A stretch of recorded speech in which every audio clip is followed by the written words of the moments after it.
In the loft, we had to be very quiet. We couldn't speak. We could only whisper. Somebody was knocking at the door downstairs, and they said, "You must be all hiding."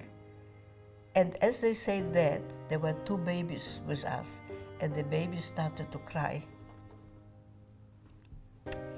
So the father took a pillow on top of the head of the child. Absolutely, the child didn't survive. And because of those babies, I'm here.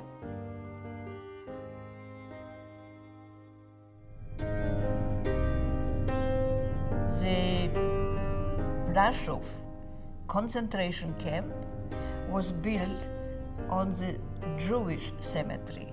So the Germans, what they did, they took off the monuments or the stones and paved the streets with those monuments. So we were walking on them, and you can still read the names. It was a way to deprive us of human being. We were liberated in Romania, so everybody was dancing on the streets and happy, but we did not know where my father was. He survived the war to be on Schindler's List number 41. All of a sudden, somebody knocks at the door. It was in Romania, and my father came, and we hardly recognized him because from a man that was weighing 80 kilo, he lost half of his weight. My father found us, and we found our father. We arrived to Palestine.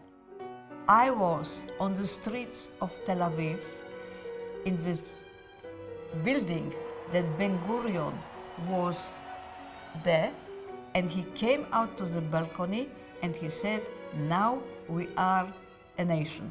People were dancing, hugging each other, kissing each other. Even with strangers, you could kiss anybody you wanted, or they wanted to kiss you. I got the freedom, the full freedom. I could rebuild my private life.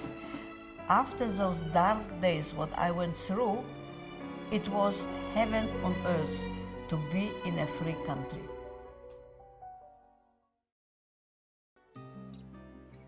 I had to do something with my life. So my parents said, "You know what? You go to Australia and see your brothers." I was staying in an apartment in Edgecliff, and I was going to the apartment. I was going up, and a young man was coming down. So my auntie says to me, "You know what? You know how he looked at you?" I said, "No, I didn't take any notice." But in the meantime, Joseph fell in love with me. So he thought that I will be his future wife. That's what he thought. I never spoke to him, I never knew anything, but that's how he thought.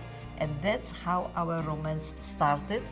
We had a wonderful marriage, and we built, a life with 3 children, wonderful children.